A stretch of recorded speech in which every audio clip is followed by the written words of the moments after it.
নমস্কার বন্ধুরা, আমাদের ইউটিউব চ্যানেলের পক্ষ থেকে একবার স্বাগত। আজকে এই ভিডিওতে আমরা আলোচনা করব জিডিএস নিয়োগ 2025 সম্পর্কে এবং যারা অ্যাপ্লিকেশন করবে তাদের ক্ষেত্রে তোমরা কিভাবে পোস্ট প্রেফারেন্স দেবে, অর্থাৎ সঠিকভাবে কিভাবে তোমরা পোস্ট প্রেফারেন্স দেবে সেই সম্পর্কে আলোচনা করব। এবং যদি তোমরা এভাবে সিলেক্ট করো তাহলে নিশ্চিত চাকরি পাবে বিভিন্ন পার্সেন্টেজে। মাধ্যমিকে কত পার্সেন্ট তোমাদের থাকতে হবে, তাহলে তোমরা অবশ্যই অ্যাপ্লিকেশন করবে। এবং কিভাবে তুমি পোস্ট সিলেক্ট করবে, কিভাবে তুমি ডিভিশন সিলেক্ট করবে বা কোন ডিভিশনে তুমি সিলেক্ট করলে খুব সহজেই চাকরি পেতে পারো বা পাওয়ার চান্স অনেকটাই বেড়ে যাবে, সেই সম্পর্কিত প্রত্যেকটি তথ্য নিয়ে আলোচনা করব। অর্থাৎ যারা অ্যাপ্লিকেশন করবে ভাবছো, তোমাদের যা কিছু প্রশ্ন রয়েছে অ্যাপ্লিকেশন সম্পর্কিত প্রত্যেকটি তথ্য নিয়ে আলোচনা করব। সম্পূর্ণভাবে দেখতে থাকো। তোমাদের প্রত্যেককে রিকোয়েস্ট করা হচ্ছে অবশ্যই ভিডিওটি লাইক করে দেবে, তোমাদের বন্ধুদের শেয়ার করে দেবে এবং নিয়মিত চাকরির বিজ্ঞপ্তিগুলি পাওয়ার জন্য অবশ্যই চ্যানেলটি সাবস্ক্রাইব করে রাখো। অর্থাৎ এই চ্যানেল থেকে তোমরা প্রত্যেকটি চাকরির আপডেট সময় মতো পেয়ে যাবে। তো দেখো, ভিডিও শুরুতেই তোমাদের একটি গুরুত্বপূর্ণ তথ্য তোমাদের জানিয়ে রাখি। যারা অ্যাপ্লিকেশন করতে চাইছো, মার্চের 3 তারিখ পর্যন্ত সময় রয়েছে। মার্চের 3 তারিখ পর্যন্ত সময় রয়েছে। নির্দিষ্ট সময়ের মধ্যে অ্যাপ্লিকেশন পুরোপুরি কমপ্লিট করতে হবে এবং এই ভিডিওর ডেসক্রিপশন বক্সে লিঙ্ক রয়েছে, সেখান থেকে তোমরা অ্যাপ্লিকেশন করতে পারবে। এবং অ্যাপ্লিকেশন করার সময় যদি কোনো জায়গায় ভুল হয়ে থাকে তাহলে তোমরা এডিট করতে পারবে বা কারেকশন করতে পারবে 6 মার্চ 2025 তারিখ থেকে 8 মার্চ 2025 তারিখ পর্যন্ত। অর্থাৎ 6 তারিখ, 7 তারিখ এবং 8 তারিখে 3 দিন তোমরা সময় পাবে কারেকশন করার জন্য। এবং কারেকশনের ডেট পেরিয়ে গেলে কোনোভাবেই কিন্তু তুমি অ্যাপ্লিকেশন ফর্ম কারেকশন করতে পারবে না। এবং ডকুমেন্ট ভেরিফিকেশনের সময় যদি কোনো জায়গায় মিসম্যাচ হয়ে থাকে তাহলে কিন্তু তুমি পুরোপুরি বাতিল হয়ে যাবে এবং পরবর্তী লিস্টে যার নাম থাকবে সে কিন্তু চান্স পেয়ে যাবে। তো সেক্ষেত্রে এগুলো মাথায় রেখে খুব ভালোভাবে কিন্তু ফর্মটি ফিল আপ করবে। এবং দেখো, ভ্যাকেন্সি কিন্তু এই বছর 21,413টি রয়েছে। তুলনামূলকভাবে ভ্যাকেন্সি কিন্তু খুব একটা বেশি নেই, আগের বছর এর থেকে বেশি ছিল। এবছর 21,413টি রয়েছে। তো সেক্ষেত্রে যেহেতু ভ্যাকেন্সি সংখ্যা বেশি নেই, তো সেক্ষেত্রে তোমাদের খুব ভালোভাবে সতর্ক হয়ে কিন্তু অ্যাপ্লিকেশন করতে হবে যাতে এই বছরেই তোমরা চাকরি পাও। অর্থাৎ খুব ভালোভাবে যদি তুমি সিলেক্ট করো পোস্টগুলো ডিভিশন, তাহলে কিন্তু তুমি এই বছরেই চাকরি পেতে পারো বিভিন্ন পার্সেন্টেজে। তোমরা অনেক সময় হয়তো দেখবে যে কোনো ক্যান্ডিডেট 95% নম্বর পেয়ে চাকরি পাচ্ছে না, অথচ একজন ক্যান্ডিডেট 91% নম্বর পেয়ে চাকরি পাচ্ছে। এই সমস্ত ঘটনাগুলি তখনই হয় যখন যে চাকরি পাচ্ছে তার ডিভিশন সিলেকশন এবং পোস্ট প্রেফারেন্স এগুলো খুব ভালোভাবে হয়, সঠিকভাবে হয়, সতর্ক সহকারে বা ভেবে চিনতে সে কিন্তু অ্যাপ্লিকেশন করে, সেই জন্যই কিন্তু সিলেক্টেড হয়। তো এগুলো মাথায় রাখতে হবে। দেখো, 4টি বিষয় কিন্তু তোমাদের এখানে খুবই গুরুত্বপূর্ণ। যেহেতু এখানে তোমাদের কোনো রকমের লিখিত পরীক্ষা বা ইন্টারভিউ হচ্ছে না, এখানে তোমাদের কিন্তু খুব ভালোভাবে মাথা খাটিয়ে অ্যাপ্লিকেশনটি করতে হবে। দেখো, ডিভিশন সিলেকশনের ক্ষেত্রে তুমি কোন ডিভিশনে অ্যাপ্লিকেশন করবে এটা কিন্তু তোমাদের প্রথমেই কিন্তু ভেবে নিতে হবে যে কোন ডিভিশনে তুমি অ্যাপ্লিকেশন করবে। তোমার নিজের জেলা বা আশেপাশের জেলাতে, নাকি একটু দূরে, নাকি অন্যান্য স্টেটে তুমি অ্যাপ্লিকেশন করবে, সেটা কিন্তু তোমাকে প্রথমেই বা শুরুতেই কিন্তু ভেবে নিতে হবে যে তুমি কোন লোকেশনে চাকরি পেতে চাইছো, নিজের জায়গাতেই নাকি আশেপাশের জায়গাতে, নাকি অন্যান্য জেলাতে, নাকি অন্যান্য স্টেটে। এই সম্পর্কে পুরো ডিটেলে আলোচনা করব কিছুক্ষণের মধ্যেই, যে তোমাদের কোন লোকেশনে অ্যাপ্লিকেশন করা দরকার, তাতে সার্বিক দিক থেকে সুবিধা হবে, সেই সম্পর্কে কিন্তু আলোচনা করব কিছুক্ষণের মধ্যেই। দেখো, পোস্ট প্রেফারেন্স অর্থাৎ তুমি বিপিএমে অ্যাপ্লিকেশন করবে নাকি এবিপিএম নাকি ডাক সেবক, ঠিক আছে? তো এগুলো কিন্তু তোমাদের ভাবতে হবে। অর্থাৎ তুমি 95% পেয়েছো আর তুমি ভাবছো যে আমি সর্বোচ্চ যে পোস্ট রয়েছে সেই পোস্টে আমি কেবলমাত্র অ্যাপ্লিকেশন করব, এভাবে ভাবলে কিন্তু হবে না। তোমার টার্গেট হচ্ছে সিলেক্টেড হওয়া বা চাকরিতে পাওয়া। তুমি 95% নম্বর পেয়েও হয়তো বিপিএম পোস্টে পাবে না, তো সেক্ষেত্রে তোমাদের যে ভাবনা চিন্তা সেগুলো কিন্তু একটু পরিবর্তন করে অ্যাপ্লিকেশনটি করতে হবে, যাতে প্রথম চান্সেই তুমি পেয়ে যাও। পরবর্তী দেখো, এখানে পার্সেন্টেজ অফ মার্কস কিন্তু অত্যন্ত গুরুত্বপূর্ণ ম্যাটার করে। এটা কিন্তু খুবই একটি বিষয় রয়েছে, অর্থাৎ যার যত বেশি নম্বর তার চাকরি পাওয়ার চান্স কিন্তু তত বেশি। তো সেক্ষেত্রে তোমাদের কিন্তু, যেহেতু ধরে নাও তোমার পার্সেন্টেজ খুব একটা বেশি নেই, তো সেক্ষেত্রে তোমাকে খুব ভালোভাবে কিন্তু মাথা খাটিয়ে অ্যাপ্লিকেশন করতে হবে। বিভিন্ন ক্যান্ডিডেটের দেখবে 100% রয়েছে, 99% রয়েছে, তাদের ক্ষেত্রে অতটা ভাবতে হবে না। কিন্তু তোমার যদি ধরে নাও 94% আছে, 93% আছে, তাহলে কিন্তু তোমাকে একটু বেশি ভাবতে হবে তাদের থেকেও, যাতে তুমিও চান্স পাও। পরবর্তী দেখো ক্যাটাগরি, এটাও কিন্তু ম্যাটার করে। বিভিন্ন ক্যাটাগরিতে দেখবে জেনারেল পার্সেন্টেজ অনেক বেশি থাকে, 100, 99, 98 এরকম কিন্তু থাকে জেনারেলদের। SC, ST, OBC, PWD, ex serviceman, বিভিন্ন ক্যাটাগরিতে কিন্তু বিভিন্ন থাকে। আবার তোমরা অনেক জায়গাতে, অনেক ডিভিশনে যখন এই কাট অফগুলো দেখবে, যখন বার হয়, তখন তোমরা দেখবে যে এসসি এসটিদের কাট অফ কিন্তু হাই রয়েছে বিভিন্ন লোকেশনে। তো সেক্ষেত্রে সেই কাট অফগুলো তোমাদের দেখতে হবে যে কোন লোকেশনে পার্সেন্টেজ অফ মার্কস খুব বেশি থাকে, সেই লোকেশনগুলোতে কিন্তু অ্যাপ্লিকেশন করা যাবে না। তো সেক্ষেত্রে আগের বছরের যে লিস্ট ছিল কাট অফের, সেটা কিন্তু তোমাদের খুব ভালোভাবে দেখে নিতে হবে যে কোন কোন ডিভিশনে পার্সেন্টেজ খুব একটা বেশি নামে না, সেই সমস্ত জায়গাগুলিতে কিন্তু অ্যাপ্লিকেশন করা যাবে না প্রথমত। তার কারণ হচ্ছে সেখানে প্রত্যেকেই অ্যাপ্লিকেশন করবে। বর্তমানে যে পশ্চিমবঙ্গে কেন, পুরো ভারতে যে সমস্যাটি চলছে সেটা হচ্ছে চাকরি। এই যে চাকরির যে সমস্যা, এটা কিন্তু অনেক বড় সমস্যা বর্তমানে হয়ে দাঁড়িয়েছে। তোমরা যারা চাকরির জন্য প্রস্তুতি নিচ্ছ তারা হয়তো জানো যে রেলওয়ের পরীক্ষা 5 বছর পর পর হয়। ঠিক আছে, বর্তমানে ক্যালেন্ডার জারি করেছে, কিন্তু এখনও পর্যন্ত ইয়ারলি বেসিসে নোটিফিকেশন জারি হচ্ছে না, এখনও পর্যন্ত কিন্তু ইয়ারলি বেসিসে নিয়োগ হচ্ছে না। এবং পশ্চিমবঙ্গের চাকরিগুলি যদি তোমরা খবর জানো, তাহলে জানবে যে পশ্চিমবঙ্গে যে সমস্ত অ্যাপ্লিকেশনগুলি হয়, সেখানে অ্যাপ্লিকেশন হয়ে কিন্তু তারপরে কোনো পরীক্ষা হয় না। 1 থেকে 1.5 বছর পরে পরীক্ষা হয়, বা কোনো পরীক্ষা 2 বছর পরে হচ্ছে, বা পরীক্ষা হয়ে যাচ্ছে সময় মতো কিন্তু রেজাল্ট বেরোচ্ছে না, এরকম কিন্তু প্রত্যেকটি চাকরির ক্ষেত্রে। তো এখানে আমি তোমাদের বলতে চাইছি যে চাকরির সমস্যা কিন্তু রয়েছে। তো সেক্ষেত্রে যারা বিভিন্ন কম্পিটিটিভ পরীক্ষার জন্য প্রিপারেশন নিচ্ছে, তারাও কিন্তু জিডিএসের জন্য অ্যাপ্লিকেশন করবে।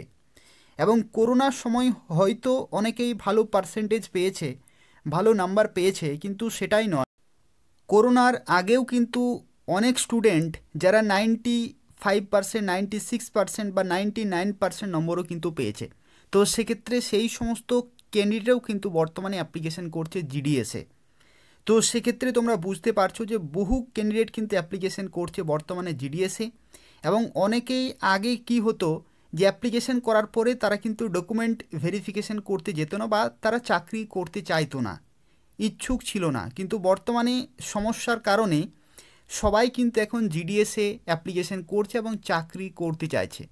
তো সেক্ষেত্রে তোমরা যারা অ্যাপ্লিকেশন করবে ভাবছো, তারা কিন্তু খুব ভালোভাবে ফর্ম ফিল আপ করবে, ডিভিশন সিলেক্ট করবে এবং পোস্ট প্রেফারেন্স দেবে। দেখো, এটা হচ্ছে 2024 সালের যে শিডিউল জুলাইয়ের লিস্ট 1, অর্থাৎ জিডিএসের এটা হচ্ছে প্রথম লিস্ট। এইরকমভাবে 1, 2, 3, 4, 5, 6 করে কিন্তু লিস্ট জারি হয়। প্রত্যেকটি লিস্ট তোমরা কিন্তু সময়ে সময়ে চেক করবে। যদি নাম থাকে তাহলে নির্দিষ্ট সময়ে তোমরা ডকুমেন্ট ভেরিফিকেশন করবে এবং চাকরি পেয়ে যাবে। দেখো, এখানে এই যে লিস্ট, এখান থেকে অনেক কিছু জিনিস কিন্তু তোমাদের জানতে হবে, বা এগুলো কিন্তু তোমাদের দেখতে হবে যে কীরকমভাবে পার্সেন্টেজগুলো এখানে রয়েছে। দেখো, এখানে জেনারেল ক্যাটাগরিতে 99-এ এখানে কিন্তু রয়েছে সিলেক্টেড। এসটি ক্যাটাগরিতে দেখো 97 রয়েছে। অনেকেই হয়তো ভাবো যে এসটি ক্যাটাগরিতে অত পার্সেন্টেজের কোনো প্রয়োজন নেই, কিন্তু এখানে সেরকম কিন্তু হয় না। লোকেশন ওয়াইজ কীরকম ক্যান্ডিডেট অ্যাপ্লিকেশন করছে তার উপর কিন্তু ডিপেন্ড করছে। দেখো, এখানে এসসি ক্যাটাগরি 97-এ পেয়েছে, আবার এখানে এসসি ক্যাটাগরি 94-এ পেয়েছে। তো সেক্ষেত্রে দেখতে পাচ্ছ এটা হচ্ছে আসনবনি আর এটা হচ্ছে বাহাদুরপুর। তো সেক্ষেত্রে দেখো নির্দিষ্ট লোকেশনে কিন্তু আলাদা আলাদা কিন্তু এখানে সিচুয়েশন হচ্ছে। তো এগুলো কিন্তু তোমাদের মাথায় রাখতে হবে। তো চলো আমি তোমাদের একটি বেসিক আইডিয়া দিয়ে দিচ্ছি যে যখন তোমরা অ্যাপ্লিকেশন করবে তখন কোন কোন দিকগুলি তোমাদের মাথায় রাখতে হবে। ঠিক আছে, তাহলে তুমি সার্বিক দিক থেকে তুমি সুবিধা পাবে। অর্থাৎ চাকরি পাওয়ার পরে তোমাদের যে সুবিধা থাকবে সেটাও কিন্তু তোমাকে এখন থেকে ভাবতে হবে যে সেই লোকেশনে যদি তুমি চাকরি পাও তাহলে কি অসুবিধা রয়েছে বা কি সুবিধা রয়েছে, সেগুলো কিন্তু তোমাদের বর্তমানে ভাবতে হবে। তো দেখো, প্রথমে যে বিষয় সম্পর্কে আলোচনা করব যেটি হচ্ছে ডিভিশন সিলেকশন, অর্থাৎ কোন ডিভিশনে তুমি অ্যাপ্লিকেশন করবে। তো দেখো, যখন তুমি ফর্ম ফিল আপ করবে তখন কিন্তু এরকম কিন্তু পেয়ে যাবে। দেখো, ওয়েস্ট বেঙ্গল সিলেক্ট করা রয়েছে, যেখানে ডিভিশন তোমাদের সিলেক্ট করতে হবে। কোন কোন ডিভিশন রয়েছে দেখো, এখানে আন্দামান নিকোবর থেকে শুরু করে বাঁকুড়া, বারাসাত, ব্যারাকপুর, বিভিন্ন কিন্তু এখানে তোমরা দেখতে পাচ্ছ ডিভিশনগুলি রয়েছে। এখানে দেখো, তোমাদের যে যে আমি পিডিএফটি কিছুক্ষণ আগেই দেখালাম, যেটি হচ্ছে লিস্ট 1, যেখানে পার্সেন্টেজগুলো দেওয়া রয়েছে, সেই লিস্ট তোমরা কিন্তু খুব ভালোভাবে দেখে নেবে যে কোন লোকেশনে পার্সেন্টেজ খুব একটা বেশি নামেনি, সেই লোকেশনে কিন্তু অ্যাপ্লিকেশন করা যাবে না। প্রথমত সেই লোকেশন তোমাদের অ্যাভয়েড করতে হবে। কেন? তার কারণ হচ্ছে আগের বছর যারা চাকরি পায়নি তারা কিন্তু এবছর অ্যাপ্লিকেশন করবে এবং এই বছর তারা কিন্তু সিলেক্টেড হবে। তো সেক্ষেত্রে সেই লোকেশনে তোমাদের অ্যাপ্লিকেশন করা যাবে না। এটা হচ্ছে প্রথম স্টেপ। দ্বিতীয় স্টেপ কি? দ্বিতীয় স্টেপ হচ্ছে তোমাদের এখান থেকে ভাবতে হবে যে কোন লোকেশনে পার্সেন্টেজ খুব একটা বেশি থাকা উচিত নয়। কিছু কিছু জেলা রয়েছে, সেই সমস্ত জেলাতে খুব একটা বেশি কিন্তু পার্সেন্টেজ থাকে না বা খুব একটা বেশি নাম্বার অফ স্টুডেন্ট কিন্তু থাকে না বেশি পার্সেন্টেজের। তো সেই সমস্ত ডিস্ট্রিক্টগুলো বা সেই সমস্ত ডিভিশনগুলো কিন্তু তোমাদের টার্গেট করতে হবে। যেমন দেখো, এখানে তোমাদের জানিয়ে দিচ্ছি, এখানে দেখো বীরভূম তোমরা কিন্তু সিলেক্ট করতে পারো, বীরভূম অথবা বাঁকুড়া অথবা পুরুলিয়া, ঝাড়গ্রাম, এই সমস্ত লোকেশন তোমরা কিন্তু টার্গেট করতে পারো যদি তুমি নিজের জেলা বাদ দিয়ে আশেপাশের জেলাতে চাকরি পেতে চাইছো। তাহলে এই সমস্ত নির্দিষ্ট জেলাগুলো কিন্তু তোমরা টার্গেট করতে পারো। এটা হচ্ছে সেকেন্ড স্টেপ। খুব ভালোভাবে কিন্তু দেখে নেবে যে কোন কোন জেলাতে পার্সেন্টেজ খুব একটা বেশি কিন্তু থাকে না। এটা কিন্তু তোমাদের সেই সমস্ত মেরিট লিস্টের যে যে পিডিএফ রয়েছে সেখান থেকে কিন্তু তোমাদের দেখতে হবে।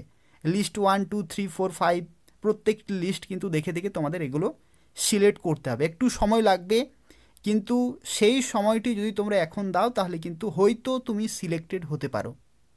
ঠিক আছে, এটা হচ্ছে সেকেন্ড স্টেপ। থার্ড স্টেপ কি? এখন থেকে তোমাদের ভাবতে হবে যে যদি তুমি আশেপাশের জেলাতে বা একটু দূরের জেলাতে যদি তুমি অ্যাপ্লিকেশন করো তাহলে সেই লোকেশনে তুমি চাকরি করতে তোমার কী রকমের সুবিধা রয়েছে বা কী রকমের অসুবিধা রয়েছে। ধরে নাও তোমার বাড়ি হচ্ছে দার্জিলিং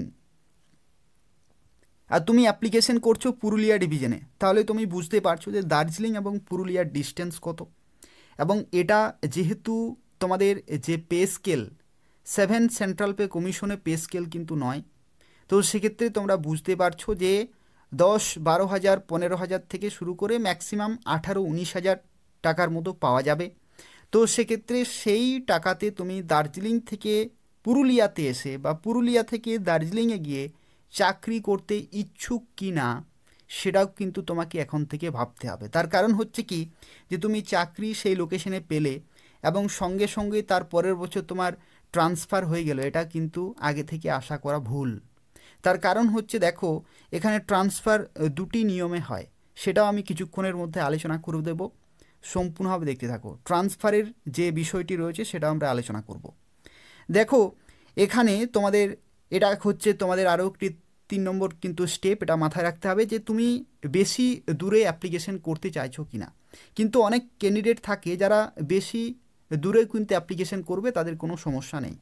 তার কারণ হচ্ছে অনেকে কিন্তু আসাম স্টেটে অ্যাপ্লিকেশন করে, অনেক সময় ওয়েস্ট বেঙ্গল থেকে আসাম স্টেটে অ্যাপ্লিকেশন করে বা ত্রিপুরাতে অনেকে কিন্তু অ্যাপ্লিকেশন করে। তো অনেকে ইচ্ছুক থাকে যে সেই লোকেশনে আমি চাকরি করব, আমার কোনো সমস্যা নেই, পরবর্তী ক্ষেত্রে যেদিন ট্রান্সফার হবে সেদিন আমি চলে আসবো, তাতে কোনো সমস্যা নেই। যদি তুমি এরকমভাবে ইচ্ছুক তাহলে অ্যাপ্লিকেশন করবে, আর যদি তুমি মানসিক দিক থেকে বা শারীরিক দিক থেকে তুমি ইচ্ছুক নও তাহলে কিন্তু অ্যাপ্লিকেশন একেবারেই করবে না। এটা হচ্ছে তৃতীয় স্টেপ। চতুর্থ স্টেপ কি, যেটা আমি সবচেয়ে ভালো মনে করি, সেটা হচ্ছে তুমি অবশ্যই তোমার নিজের জেলা বা নিজের যে ডিভিশন রয়েছে সেই ডিভিশনে তুমি অ্যাপ্লিকেশন করো। এটা আমি তোমাদের রিকমেন্ড করব। তার কারণ হচ্ছে কি, দেখো এটা সুবিধা কি রয়েছে, যদি তুমি সেই লোকেশনে চাকরি পাও তাহলে তুমি নিয়ারেস্ট লোকেশনে চাকরি পাচ্ছ, তুমি যতটুকু বেতন পাবে সেটা পুরোপুরি তুমি কাজে লাগাতে পারবে নিজের জন্য, এটা হচ্ছে সুবিধা। তার সাথে সাথে তুমি সব কিছুর দিক থেকে কিন্তু সুবিধা পাবে, ঠিক আছে, ফ্যামিলি এবং সব কিছুর দিক থেকে কিন্তু তুমি সুবিধা। কিন্তু যদি তুমি অন্য লোকেশনে চাকরি করো তাহলে কিন্তু এই সমস্ত অসুবিধাগুলো তোমাদেরকে ফেস করতে হবে, সেটা কিন্তু এখন থেকে ভাবতে হবে। দেখো এখানে আরও বিভিন্ন ডিভিশন কিন্তু রয়েছে, এই ডিভিশনগুলো দেখে নেবে, তারপরে কিন্তু অ্যাপ্লিকেশন করবে। আর দেখো এখানে আরও একটি বিষয় রয়েছে, সেটা হচ্ছে তোমরা যখন অ্যাপ্লিকেশন করবে, দেখো এই যে ডিভিশন এটা সিলেক্ট করার পরে বিভিন্ন পোস্টগুলো কিন্তু চলে আসবে, বিপিএম, এবিপিএম, ডাক সেবক, সেই বিষয়টিও কিন্তু গুরুত্বপূর্ণ, ঠিক আছে। এটা হচ্ছে ডিভিশন সিলেকশন, তারপরে হচ্ছে পোস্ট প্রেফারেন্স, কোন পোস্টে তুমি অ্যাপ্লিকেশন করবে। তো দেখো 3 ধরনের কিন্তু পোস্ট রয়েছে, একটি হচ্ছে বিপিএম তোমরা জানো, আরেকটি হচ্ছে এবিপিএম, আরেকটি হচ্ছে ডাক সেবক, ঠিক আছে, ডাক সেবক রয়েছে। তো সেক্ষেত্রে এই 3টি পোস্টে দেখো তোমাদের যদি পার্সেন্টেজ অনেক বেশি থাকে 100% বা 99%, তাহলে কিন্তু তুমি বিপিএমে অ্যাপ্লিকেশন করতে পারো, ঠিক আছে। 100% পারো সেটাও কিন্তু নয়, তার কারণ হচ্ছে 100% মার্কস বা 99% মার্কস অনেকের রয়েছে, তো তুমি সেখানে সিলেক্টেড হবে সেটাও কিন্তু কোনো গ্যারেন্টি নেই, ঠিক আছে। কিন্তু যদি তোমাদের পার্সেন্টেজ থাকে 95%, তাহলে আমি তোমাদের রিকমেন্ড করব তুমি এবিপিএমে অ্যাপ্লিকেশন করো, ঠিক আছে। যদি 95% প্লাস রয়েছে তাহলে প্রথমে তুমি এবিপিএমে অ্যাপ্লিকেশন করবে, ঠিক আছে। 95%-এর আশেপাশে যদি রয়েছে, 98 বা 99 নেই তোমাদের, ঠিক আছে, 95 বা 96 রয়েছে, তাহলে আমি তোমাদের রিকমেন্ড করব এবিপিএম পোস্টে অ্যাপ্লিকেশন করো। আর যদি তোমার 99 100% মার্কস রয়েছে তাহলে বিপিএম পোস্টে অ্যাপ্লিকেশন করো। আর যদি তোমার 95%-এর কম রয়েছে তাহলে অবশ্যই তুমি ডাক সেবকেই অ্যাপ্লিকেশন করবে, এই দুটি পোস্টে কখনোই অ্যাপ্লিকেশন করবে না, কোনো লাভ কিন্তু দেবে না। বিপিএম এবিপিএমে 95%-এর নিচে থাকলে কিন্তু অ্যাপ্লিকেশন করবে না, ঠিক আছে। বহু ক্যান্ডিডেট রয়েছে যাদের 95%-এর নিচে রয়েছে, তো সেক্ষেত্রে তোমাদের এটাও কিন্তু ভাবতে হবে, ঠিক আছে।